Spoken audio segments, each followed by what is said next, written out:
let's start by covering off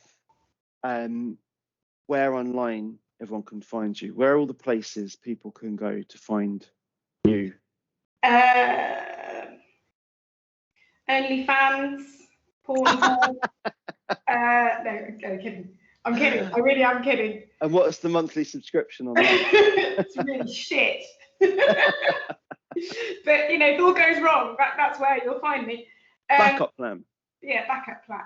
However, at the moment, I've got my website, and which is KatrinaRussellAdams.com.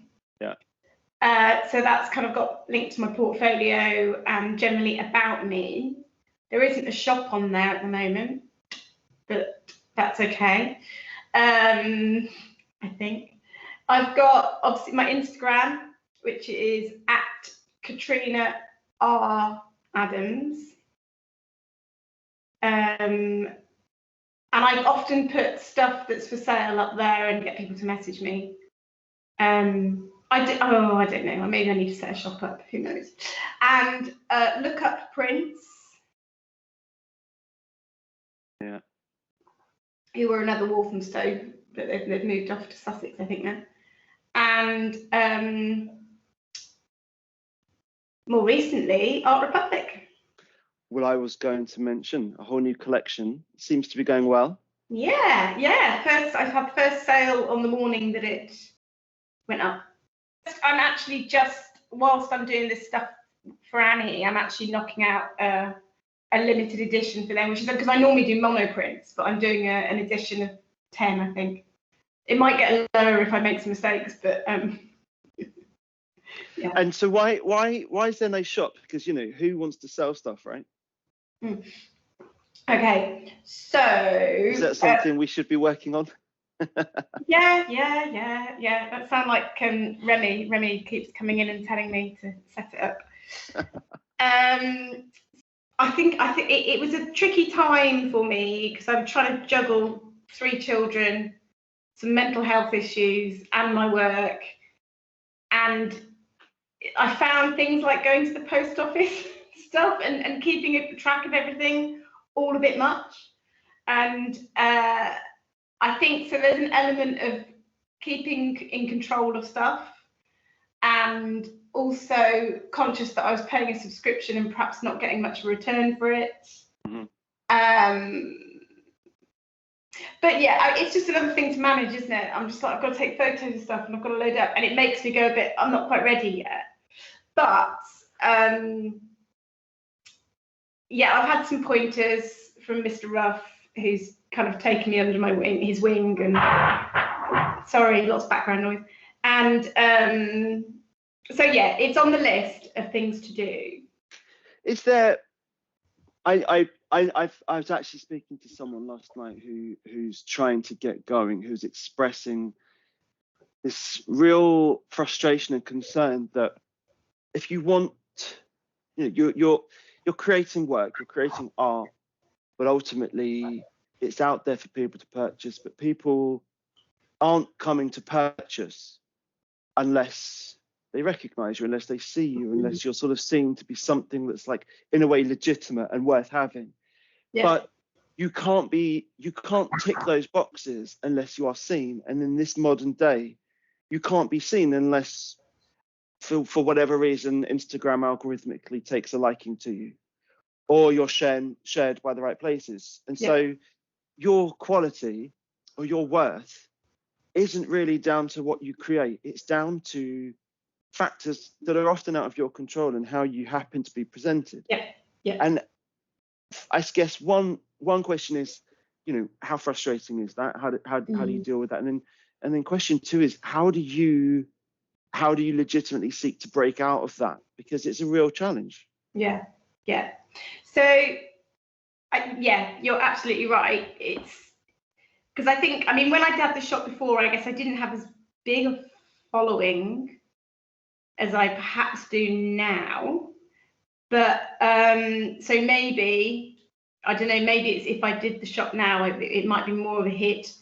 But you're right. It's hard because Instagram, obviously, the algorithms have changed, and it's I've got to love it and hate it, because it's given me work, it's helped launch where I'm at, and it very much was a hobby that turned into something else through Instagram. And so yeah, but not so much now because it's completely slowed down. And so it is hard. I mean, I had this conversation with a couple of people actually about sort of branding, and artists get to a point in their career where people want to own the art, not necessarily because they really like it, but because they want to say, oh, I've got a Tracy Emin, I've got a, I've got a Damien Hirst or something. So it's less about the artwork and more about the person, and that is hard, because and again, like someone, our mutual friend Mark was telling me about, basically getting myself some jolly clothes and some jolly specs and a hat and changing and becoming my branding. And I'm like, I mean, he was doing it tongue in cheek, and and it works for a lot of people, but I think that's not me, and I want to be comfortable. I'm not saying those people aren't comfortable in that, because they probably are, very much so, and that's great.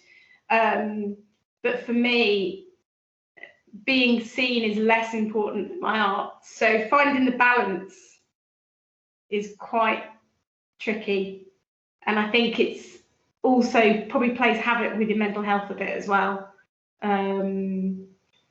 Yeah, I don't know, it's very hard. And I think the other thing with Instagram, obviously the algorithms, the more you interact, the more traffic you'll get.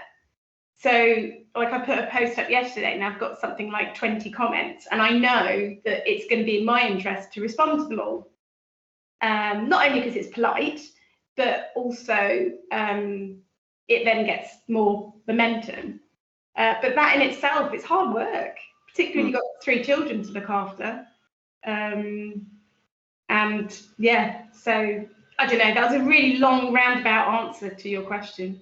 Sorry. I think it's I think it's a really important topic. You look at, I mean, in the world of sort of modern art, look at someone like Kors, who obviously has a huge kind of graph tradition behind him and is a super well-known name. But then you look at the Kors dolls that are coming out, and he'll release a doll once every so often. It's going to be hundreds and hundreds of pounds of dollars a doll. It's going to make him a huge amount of money on any single one day. It's going to launch at 3 a.m. in the morning. And regardless of whether people really like the thing or not, they're queuing up online at 3 a.m. in the morning, desperately waiting to get that one. Not because I really want this tall piece of vinyl that's a foot high and it's going to sit on a shelf somewhere. No one else who comes to my shelf is going to look at that and say, wow, that's amazing. I've got to persuade them that it is, because I want to own a cause. And that's fine. If you want to do that, that's fine. But what it does tell you is that in the world, there are a lot of people willing to spend money on things that they perceive to have value in. But it's almost like they're not ready to perceive that value themselves. They want it to be something that someone else perceives to be valuable. And it is it's a closed circle, and it's challenging to think about how you break out of that.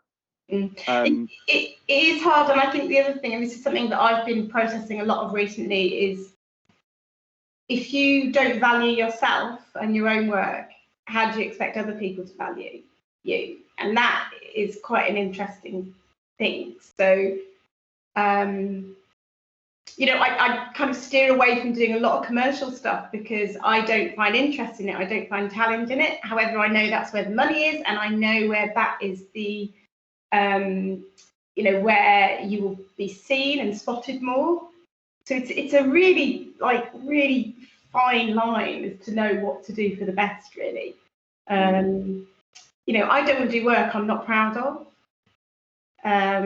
because I want to value myself and my work, which is an extension of me. So it's hard.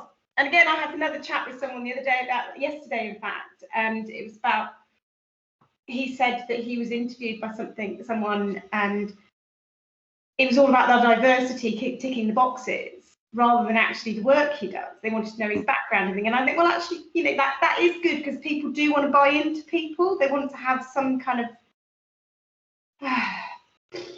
I'm losing my words a bit, but they want to have some kind of affinity with someone.